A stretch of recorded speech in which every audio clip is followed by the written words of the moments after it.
Right, I think we'll start now. So good morning and thank you everyone for joining us this morning for the consultation event on the Fire Safety London Plan Guidance. I'm Celeste Justi, a team leader from the London Plan team at the GLA. I'm joined by my colleague from the Housing and Land team at the GLA, Daniela Davila Akike, and Natalie Gordon, also from the London Plan team, who will be chairing and helping with the question and answer session.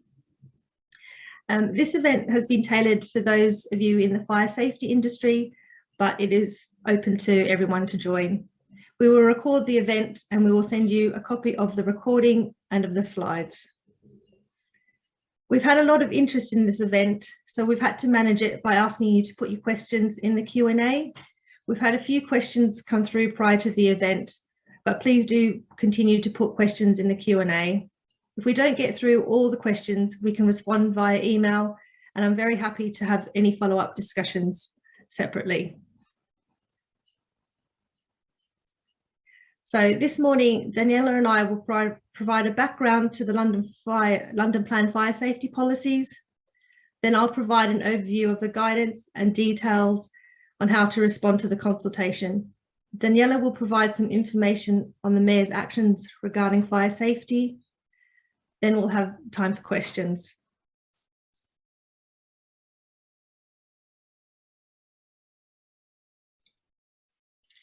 Good morning, everyone. We've just first wanted to start the webinar by recognizing and remembering why it is that we're doing this work. And it's, of course, the result of the systemic issues that we have identified following the devastating Grenfell Tower fire on the 14th of June of 2017, and that took the lives of 72 Londoners. And this is what continues to guide our work on building safety in relation to the London Plan, but also beyond the London Plan and all other aspects where the Mayor can have influence and where he has power. I will hand it back to Celeste to continue going through the background now. Thanks, Daniela.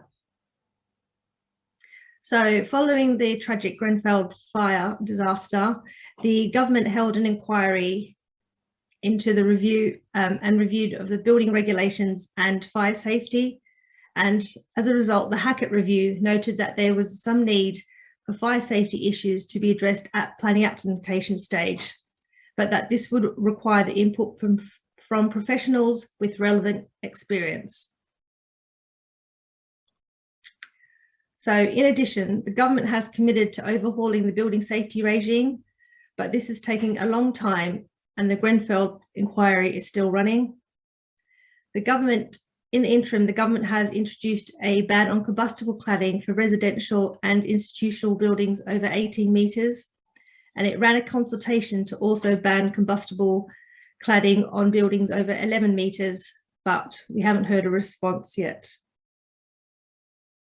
In terms of planning, the government introduced Gateway 1 on the 1st of August 2021, and this was introduced for residential buildings and those providing education accommodation over 18 metres or 7 stories in height. These buildings now need to be referred to the Health and Safety Executive, which is now a statutory consultee for fire safety. But the scope of what they look at is very narrow. And this is symptomatic of the building regulations not having been updated to reflect the size of current development and the behaviours of occupants in residential buildings may have changed. For example, although not part of the HSE's formal comments, where they comment on very tall buildings, we have been seeing notes in their letters such as there is potential for the single stair escape to be simultaneously used by residents escaping from the building and firefighters proceeding to the scene of operations. This appears to move the onus onto the borough and the LFB with regards to fire safety. The process for referring buildings in scope to the HSE is set out in the government's planning practice guidance, but there's no further planning guidance with respect to how to address fire safety in development. So in addition to Gateway 1, when the reforms come into place, there will be a Gateway 2 where the fire safety measures will be checked by the building regulator at building control stage, and the scheme cannot begin on site until it has been signed off. And then there'll be also Gateway 3, where it will be checked whether the fire safety measures have been implemented into a development, and the information must be passed on to an accountable person who is responsible for that building. So the government's also consulted on personal emergency evacuation plans. So while these are outside the scope of the planning system, I think it shows how the whole regime will sit together, and responsible people will be responsible for evacuating people from their building, especially vulnerable people in case of emergency. And we think this plan, our new planning guidance and the policy supports this whole regime from the initial design stage all the way to occupation. So in response to the Hackett Review and the proposed national measures, the Mayor introduced London Policy D12 on fire safety. This states that all developments should achieve the highest standards in fire safety. Major developments should be submitted with a fire statement. And in addition, to ensure a dignified escape for all, Policy D5 states that where lifts are to be included, at least one lift per core should be a suitably sized evacuation lift. And I'll go on to this in a bit more. So coming to the guidance itself, the key stages in developing the guidance was based on Policy D12 and the criteria under each element of the policy. So it's broken down into Policy D12A and D12B. So we engaged a fire safety and building control expert to help us shape the guidance and provide some information under each criteria. We engaged the London Fire Brigade, but they do have a different remit than fire safety at the GLA. We also engaged community groups where we were already engaging them through other consultations, for example, through PEEPS, and our housing and land team have a Grenfell response team who are there to reflect the views of the Grenfell survivors. So we published pre-consultation draft guidance just to demonstrate direction of travel last year. And now we have the final draft for consultation, which was published late February and is on consultation for 6 weeks up until the pre-election period on the 27th of March, and then again for a further 6 weeks after the election until the 20th of June. Then we'll analyse the consultation responses over the summer and publish the final guidance and the updated equalities impact assessment later this year towards the winter. So why do we need this guidance? So this London Plan Policy on Fire Safety is the first one that's been introduced via planning. So planning policy and the guidance can't duplicate other regulatory regimes, but we recognise that there was some need of providing further guidance for each criteria under the policy, and especially in regards to evacuation lifts. But we do understand that the operational standards for evacuations are still emerging, and I'm sure there'll be quite a few questions on this. And we have been engaging developers about potential responses and solutions. In relation to Gateway 1, given that the London Plan policy covers a lot more than what Gateway 1 does, for the developments that it applies to, we have stated that developments where Gateway 1 also applies, will have to do a London Plan fire safety statement as well as a Gateway 1 statement.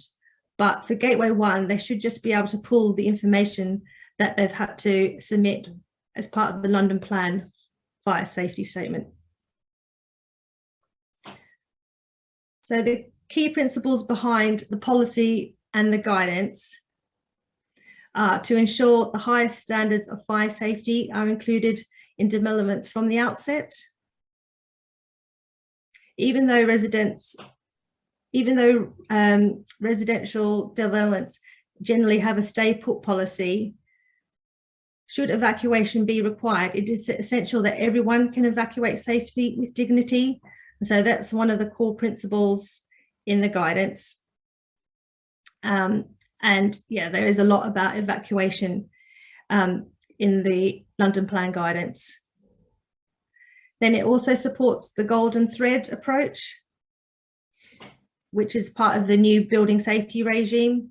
So planning would be the first stage of this, and then the fire safety information would be passed along to each subsequent stage of development. And then another key principle of the guidance is that planners are not the experts in fire safety, as noted by the Hackett Review. So the guidance doesn't prescribe specific standards, but asks experts to achieve the high standards of fire safety by setting out how the standards have been set out through by reference to various approved documents, standards, and codes. So coming to the contents of the guidance itself, it provides some guidance on reasonable exceptions statements. So policy 12DA asks that all developments meet the highest standards of fire safety and asks that they address 6 criteria, such as where a fire engine should be located or where fire service personnel can fight a fire from. But the reasonable exception statement tries to scope out some developments so that it doesn't overburden the planning system and smaller schemes. It does this by stating that applicants can state that the fire safety elements of the development haven't changed. It tries to scope out development where fire safety will not be impacted, such as householder application and minor works to non-residential development. Ultimately, the use of a res is still a judgment for the applicant, and we've provided templates in the annexes for the applicant to confirm that development will not be affected, will not affect the existing fire safety measures. Then the guidance provides information on planning fire safety strategies. So this is what we've called information that can be submitted to demonstrate compliance with London Plan Policy D12A and the criteria under that. So this sets out what is required for developments that haven't been scoped out by a reasonable exception statement. For each criteria under policy 12DA, it provides short guidance for the fire safety expert to consider and address. As I said, some of these include where the fire engines will be located, where firefighters can fight a fire from, what passive and active fire safety measures are included in the development, evacuation routes and assembly points, and how the building is constructed and how that might affect the spread of fire within the development site and how it might impact on any adjoining sites. So all of these measures interact with each other.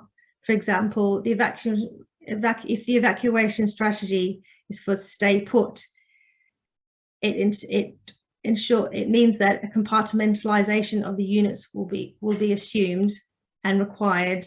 But this also assumes that there'll be less people trying to evacuate the building, and then less space is dedicated to stairs, protected lobbies. And so this is something that needs to be considered at the planning stage, because it's difficult to retrofit these kind of shared spaces after the fact. The guidance also provides information on who should write a planning fire safety strategy.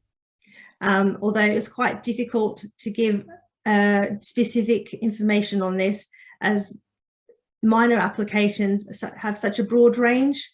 So it might be something very minor where the householder might and the builder might be able to provide sufficient information, or it might be closer to the major application end where we would still require a fire safety professional to provide information.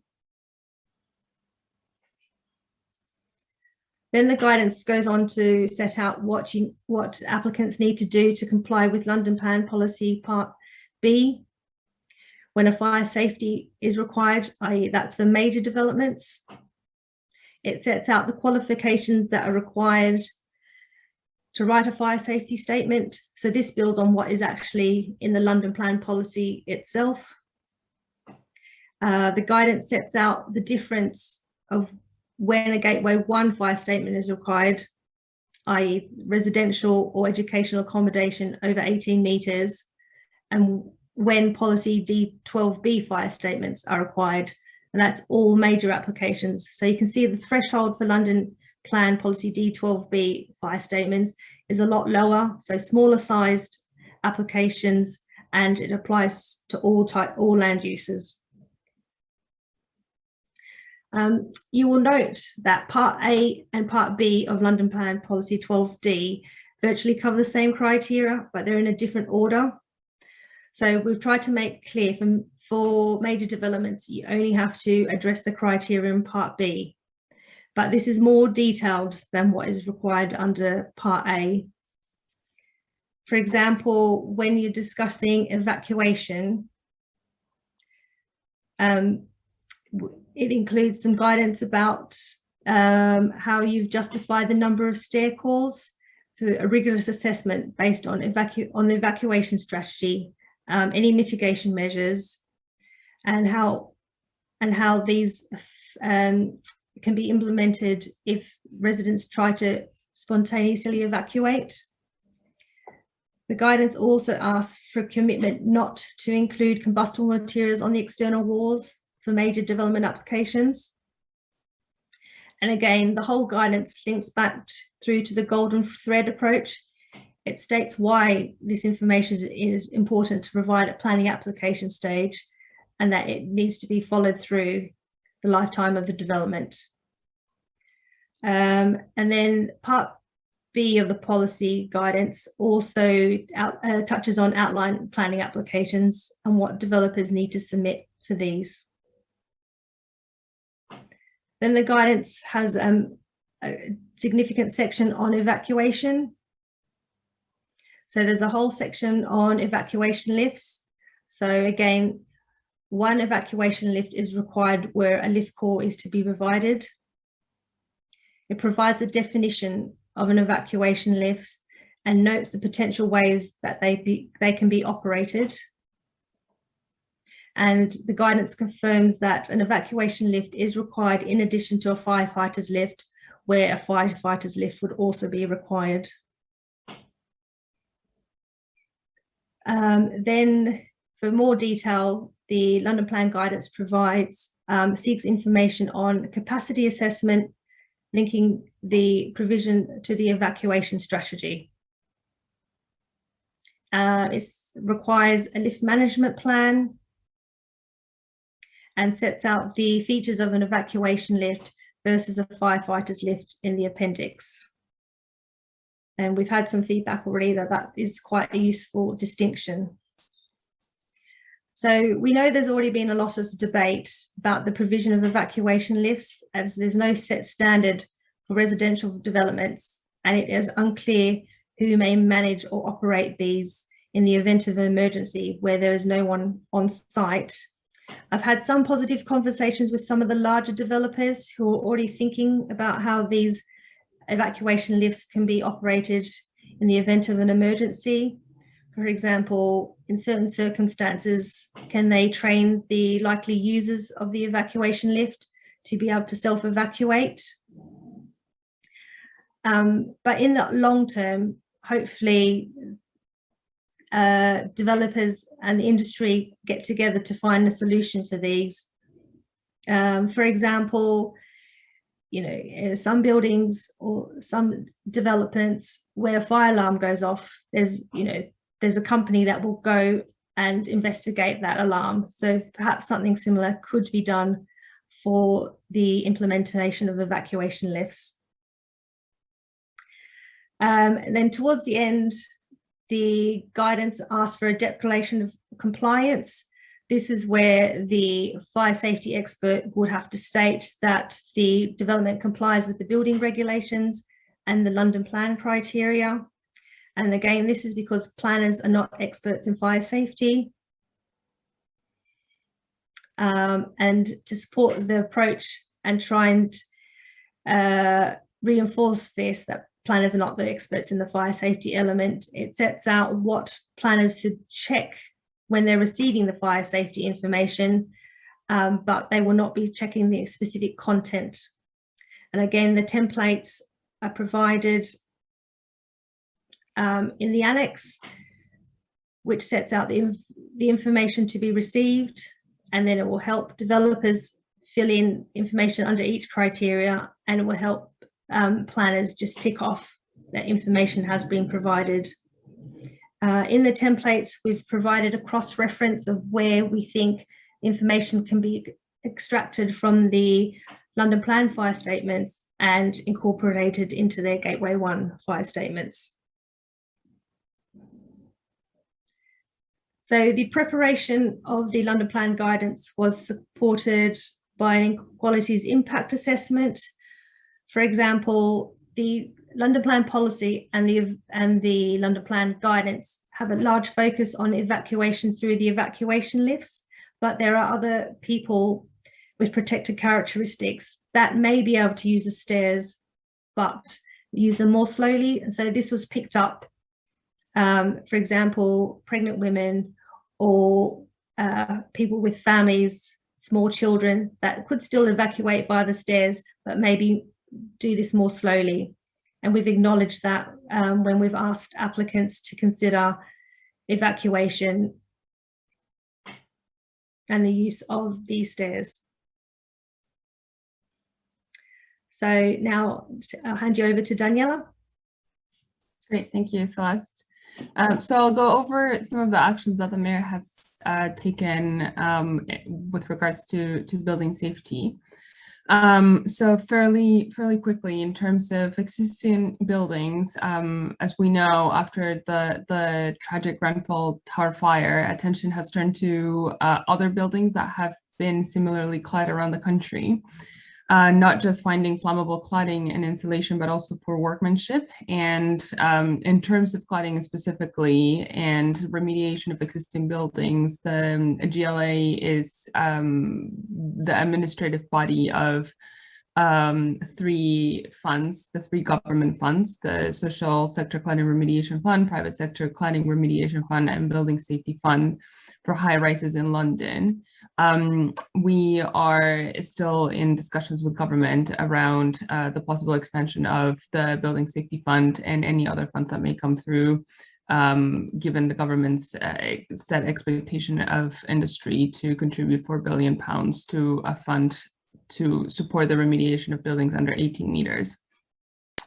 In terms of new buildings, the mayor has included a new requirement in his affordable homes program for 2021 to 2026 and through his London development plan too, so that the highest standards of fire safety are part of the contractual agreement with developers.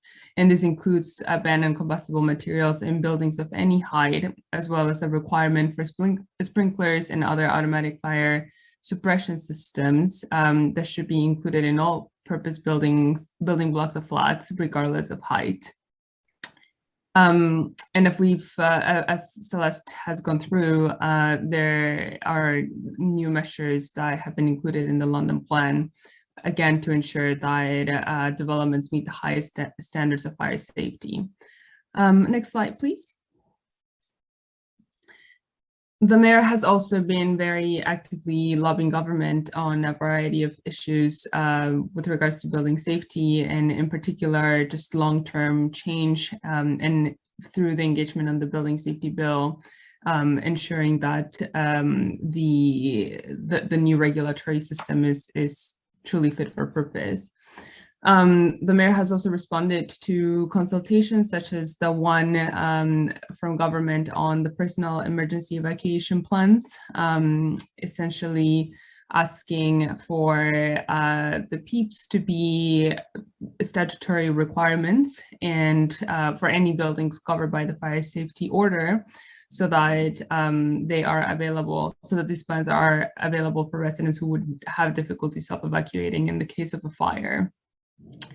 The mayor has also responded to the combustibles ban, asking for the ban to be expanded to buildings of any height, which again is a requirement within the LDP2 and the new affordable homes program. And also we've engaged on the building safety levy and other funding mechanisms consultations. These responses are public and can be found on the website. I'm also happy to have conversations with anyone who's interested separately on any of these responses. And lastly, one other point to raise is that the mayor has been quite active in terms of supporting leaseholders with regards to the external wall system process, the EWS1 process. We recognize that EWS1 is a process that has been created by industry, and it's not something that is statutory. And we also recognize that it is not a life safety certificate, it's a valuation form. But the mayor consistently receives correspondence from leaseholders around some of the challenges and difficulties of obtaining an EWS1 form. And last year, the mayor, through his Homes for Londoners board, convened a task and finish group to gather best practice from the social sector and private sector, and with regards to how to navigate, how to support leaseholders in navigating the EWS1 process. And last month, we published the EWS1 best practice guidance, which is available on our website. Again, happy to discuss this separately with anyone who's interested. And next slide. Oh, handing back to you, Celeste. Thank you. So the public consultation is live now on the consultation webpage. There's a survey that we would welcome that you fill out. So this, because the survey has to cater for everyone from the general public to professionals like you, there's some broad questions for people to answer, as well as some very detailed ones. And then there's some open areas where you can provide any relevant feedback that you feel is important. We would really welcome your feedback, especially as professionals, about how we can make this guidance work and ensure the high standards of fire safety can be secured at the planning application stage. I think fire safety is an area where the industry is probably ahead of the regulation. But because of the lack of regulation, there is definitely uncertainty for developers. So again, we'd really value your input into the guidance. So the consultation runs until the 20th of June. We will not be running any consultation events over the pre-election period, but I'd be happy to speak to anyone before the pre-election period and again after the election. So thank you. It's time for any questions. Please continue. We've got quite a few questions, but do please continue putting them in the chat.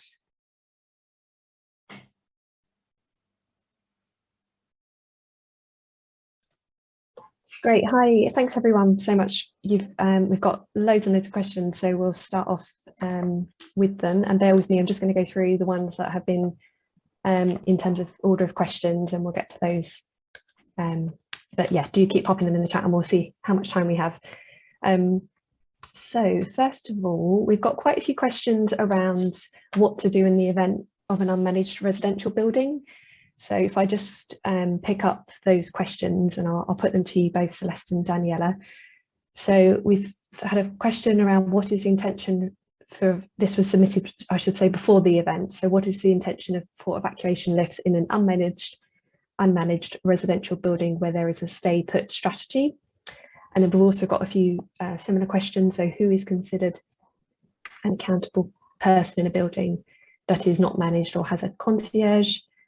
And then again, sort of similar questions, will there be guidance on the design, operation and use of evacuation lifts in unmanaged buildings? And again, another question, is there any guidance within the policy on best practice for use of evacuation lifts within residential buildings that have no management to them? So I don't know if you want to answer them each in turn, I can repeat them again, or whether there's something you can say around in terms of what to do in where the building is unmanaged, who is responsible. Yes, that's fine. Thanks, Natalie. So I'll start with the design. We knew that there weren't any standards before we drafted the guidance, but we're aware that there are hopefully emerging standards. So unfortunately, up until those standards are adopted, it's up to the fire safety professional to determine the size and number of lifts that are required. But there is draft guidance out there that we hopefully will inform this information. And then in terms of managing and operation of the evacuation lift, again, it's an area, when drafting London Plan Policy, we're used to being ahead of national guidance and policy. And we feel it's important to get the evacuation lifts in early in the construction, because buildings are going to be in place for 50 to 100 years or more. And it's important to have the infrastructure in there from the very outset. As I said, I have been speaking to some of the larger developers who are looking at ways of how these lifts will be operated. For example, some have said they may be able to train up people that are most likely to need the lifts to operate them. Unfortunately, hopefully the industry can get together to find solutions for other ways where people won't be able to self-evacuate. But in the long run, if personal emergency evacuation plans come into force, then the accountable person will have to, or the building owner will need to come up with a solution. I think there was a question about accountable persons. I think this is up for the building safety regime to determine. It's not for the guidance or the mayor. It will come out of the building safety regime through national legislation. Great, thank you very much for that, Celeste. And then we've got a few more questions on this similar topic. So we've had somebody who again submitted via when registering. So they write, I'm working on 100% affordable housing scheme. Due to the requirement for an evacuation lift, we advise that we will need a concierge to manage this lift for the client. So in the draft guidance, remotely controlled evacuation lifts are suggested, but it's noted this technology is in its infancy and could be very expensive. Could you advise on how an evacuation lift may be managed and the options available in residential schemes where concierge is not viable long term? And so that's one question. And then we have a similar question as well in the chat, so in the Q&A, sorry. So the person writes, our challenge with this as a local authority landlord is that we do not have full-time concierges in most of our buildings. We have been discussing remote operation or connection to call centres with our specialist consultants, but understand the technology isn't yet available. How do we ensure safe use of the evacuation lifts? Yes, we are aware of this issue, but again, it's hopefully one where the industry can work on this together. I mean, we've also had meeting with the Lifts Association, who are aware of the issue. And again, as I said, we feel it's important to get the evacuation lifts in from the beginning so that they're there for the long-term evacuation when required. And yeah, we need the industry to work together to try and find a solution for unmanaged buildings. Great, thanks, Celeste. And then just 2 more questions, I think similar to this. So apologies if you've already covered them, but I just thought I'd cover them all together really. But we had 2 questions. Is a suitably trained person not required for use of an evacuation lift? And we also had a question, can you expand on what you mean by the responsible person is in the guidance? So I don't know if you've got any comments on those questions. Yeah, so the first one, sorry, what was the first one? Is a suitably trained person not required for use of an evacuation lift? Yes, it is. And as I've said, some of the developers are looking to see if they could train people that are most likely to need an evacuation lift to use them. So in other words, they could they would still have the ability to self-evacuate. And I think if PEEPs come into force, this will highlight the people perhaps that you could train. And inevitably, there will still be people that won't be able to self-evacuate because of perhaps mobility issues. And yeah, a solution will need to be found for them. But I guess overall, we still need to remember that most new buildings still have a stay put strategy. So hopefully people will not have to evacuate. But obviously evacuation lifts gives them the ability to evacuate if they feel that they need to. And the accountable person, I think if that's in regards to the gateway system, this is for the government to define through the building safety regime and the legislation that it's setting out. If it's with regards to who can write fire statements and fire safety strategies, then we've given some qualifications and experience guidance in the fire safety London Plan guidance. Okay, great, thanks, Celeste. So then we just had a comment in the chat. It is important not to mix up matters surrounding land planning use and building regulations. They're not the same thing, and the scope of what they look at is wildly different. So, and then moving on to the next question, we've got lots and lots of questions coming in. So next question, we are all aware that BS 9991 is being reviewed. Has the GLA been in contact with the building standards to discuss links between the policy and the revised standard? Not specific with the British standards, but we have been speaking to the Lift Association. Okay, thanks. Thank you for that.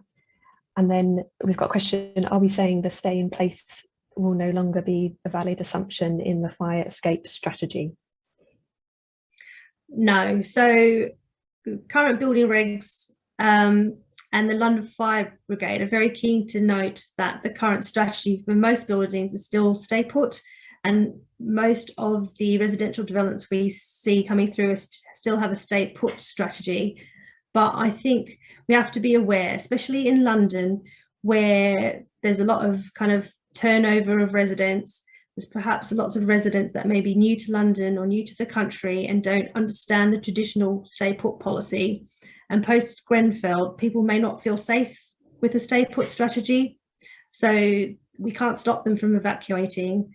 And so this needs to be considered when we're designing our buildings, so that the fire service can still service fires if required. And as I've read out, this is also being acknowledged by the Health and Safety Executive.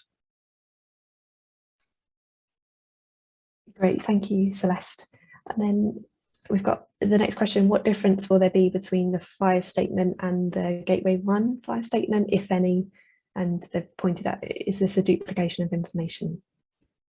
So the London Plan policies require a lot more detail than Gateway 1. Gateway 1 tends to just focus on the external requirements for fire safety personnel and servicing a building in an emergency, whereas the London plan policy also tries to make sure that the internal design makes sufficient space for fire safety infrastructure. For example, if you need to include an evacuation lift, you need to make sure there's sufficient lobbies to support this. And so this needs to be recognised in the earliest design when you're doing your layout of units. So the internal shared space needs to be sufficient. Otherwise, you get to building control stage and you realise that you might have to lose a whole section per floor of residential floor space. And that's why we think it's important that these matters are addressed up front, even though they are internal design issues. And as I said, we're seeing that from comments from the health and safety executive in very tall buildings where a single stair is being provided. They're just noting the potential for conflict of people trying to leave a building, even with a stay put strategy, and fire safety personnel trying to access various points that they need to. Okay, great. Thanks, Celeste. And then the next question, how many units are defined as being how many units are defined as being considered under a reasonable exception statement? So that is self-certifying. I think if you were providing any new unit, commercial or residential, you probably should not go through the reasonable exception route, and that you should provide some fire safety information. Okay, thanks, Celeste. And we've got a question, do all firefighting stair cores need to be accompanied by an evacuation lift, or can it just be the main or primary core? So the policy says where a lift core is to be provided. So it's where you're providing a lift core, not necessarily a stair core. I mean, I don't know the building regulations well enough, but so I don't know if these are all in one. So if you're not providing a lift at all, then you don't need to provide an evacuation lift. Great, thank you, Celeste. And then we've got a question which the person explains, these are design features that appear not to be within the scope of planning requirements and legislation. Often the specific features that are being asked for in the London plan, the specific details may change during design and build. How are changes handled where there is a variation from the fire statement?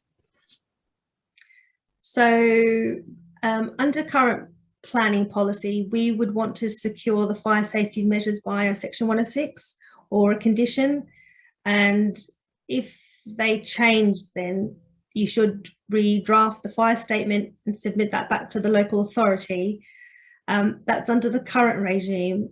Hopefully Gateway 2 and Gateway 3 come in very soon. And then this means that the information provided at planning application stage, if it gets changed at building control stage, this will get picked up at building control, and any mitigation measures will have to be incorporated before it gets signed off and before construction works can begin on site. And then again, for Gateway 3, if any changes are made during the actual construction process, these will get picked up and the changes noted and mitigation measures incorporated where required, or the new design is lodged at that final stage, so that the final floor plans can be monitored and assessed and stored. Great, thank you very much, Celeste. And then we've got a question. It is some feedback and a question. So it is great that a fire statement will need to be submitted for planning, but surely for this to make a difference, it also needs to be reviewed upon submission to avoid this becoming a paperwork exercise, even if this is peer reviewed by an appropriately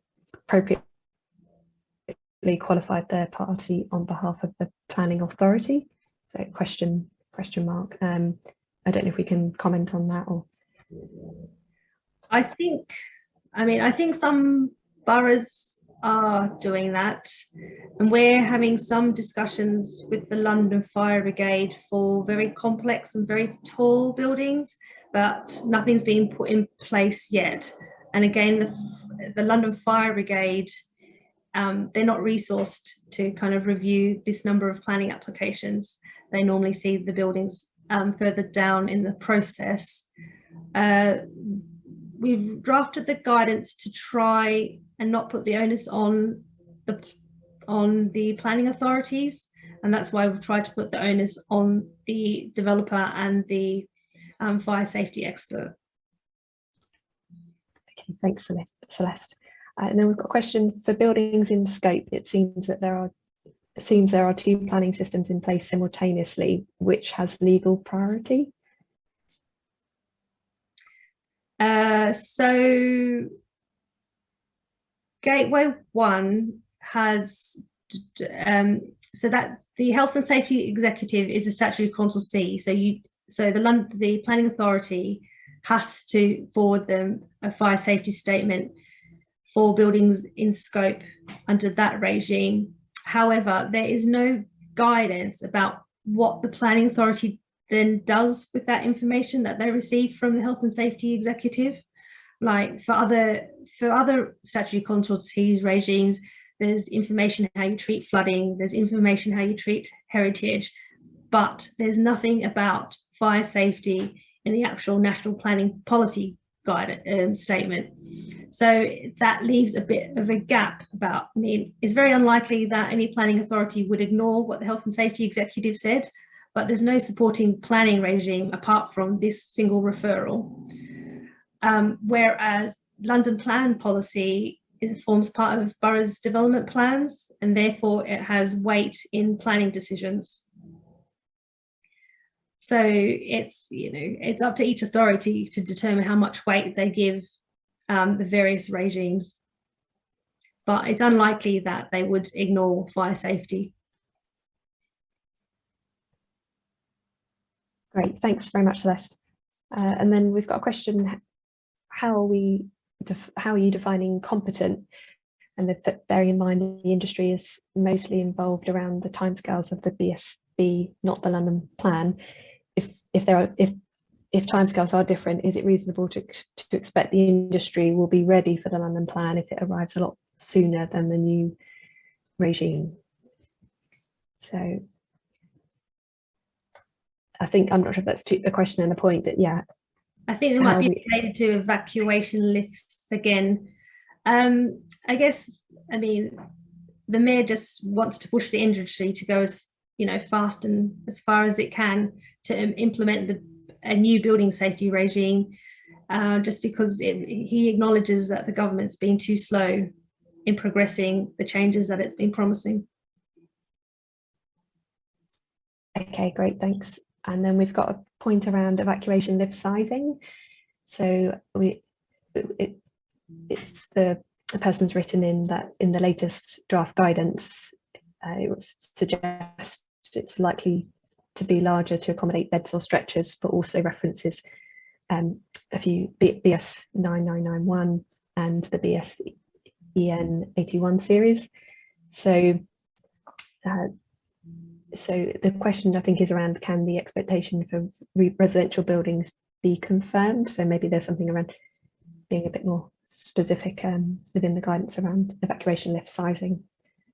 Yeah, I think this is where, I guess, planning, the London plan guidance applies to all development types or all land use types, whereas the building regs and British standards kind of divide it into residential and non-residential. So it would be up to the fire safety expert to determine the size of the evacuation lift, but perhaps in a residential development, they might just cater for perhaps people in a wheelchair and not necessarily bedbound, but in a care home or a hospital, they should cater for people that are bedbound. Great, thanks, Celeste.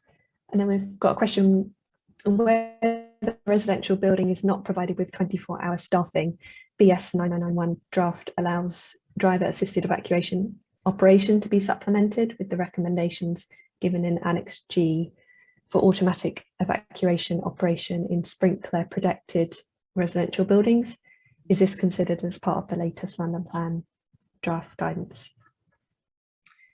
Yes. So I mean, if the technology exists and the person potentially using a lift is trained, then self-evacuation will be fine. Thanks, Celeste. And then we've got a point around evacuation lift capacity assessment. So we've got a question. The person writing in assumes for residential, it is expected this will be based on a stay put evacuation approach. Question mark is. That, again, I guess this is probably an area that needs some research. Whilst the industry knows that buildings are designed for stay put, I'm not sure the general public realizes that. And post Grenfell, what expectation do we have for people to stay in their homes when the building's on fire? So part of it might be, you know, when you're doing your assessment, this is where it follows through to the end and occupation of the building. You know, are you going to train, what are you going to inform regularly all your residents that this building is designed to stay put, and this is what you do in the event of a fire? And therefore, perhaps you can assume that less people will evacuate in a fire. Whereas if you don't have that training, perhaps you would assume that more people would want to evacuate during a fire. So perhaps in a hotel, people are more likely to evacuate. In hostels where there's more turnover and people haven't been trained. So it's tying all those strands of design all the way through to the evacuation strategy together. And that's what we're trying to do through the London plan, is make the link from kind of the occupation stage and bring it all the way back to the planning application stage. Great, thanks, Celeste. And then we've got a question around considering redundancy. So, for example, if you have people who require the evacuation lift to access and egress, at what point is it reasonable to expect there to be more than one in case of breakdown, etc.? Again, that needs to be informed by your fire safety expert, and I guess an understanding of the lifts. Yeah, I mean, that's a very detailed question for a planner.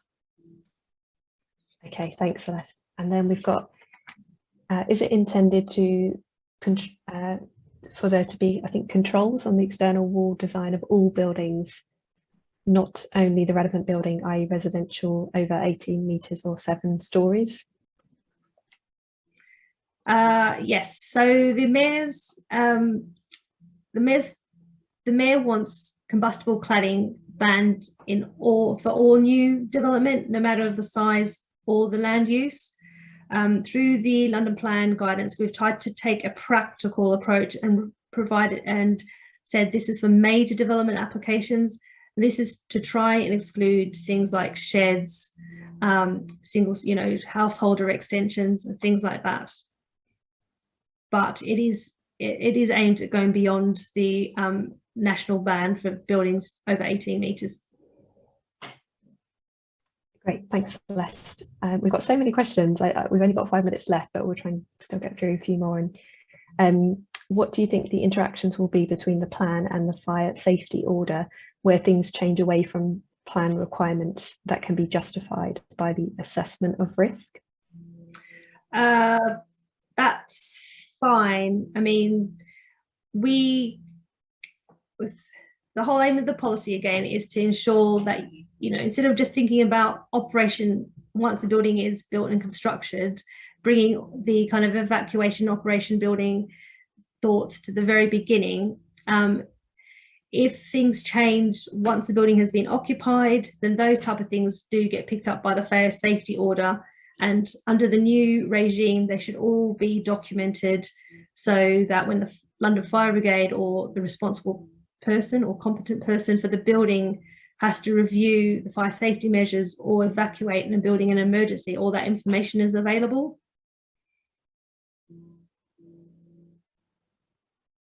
Great, thanks, Celeste. And then just finding the next question. So how is the GLA proposing to deal with small G+1 commercial premises located on the lowest floors of a larger residential development?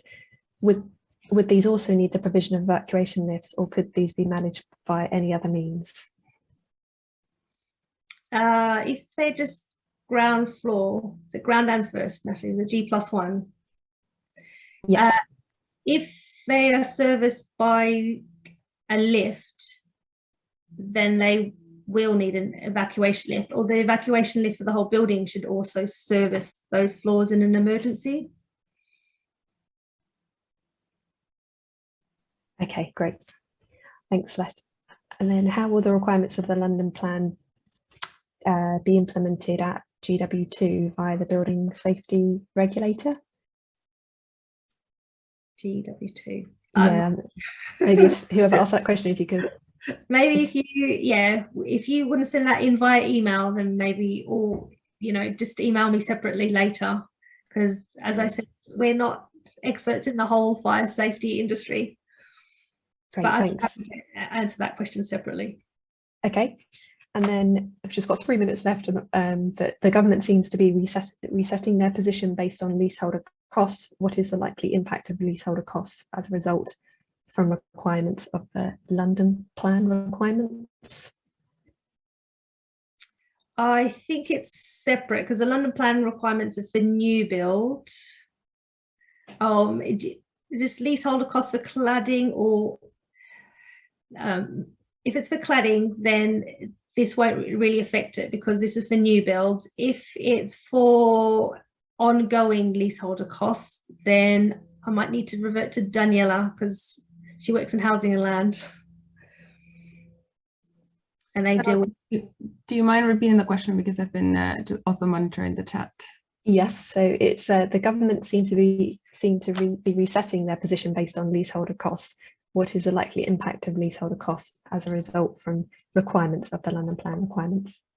Right, I think I read this question from Ian, I believe. The government is not wholly resetting the requirements based on leaseholder costs. There has been a move towards proportionality, but that has been something that the mayor has also asked for, and the industry has asked for as well.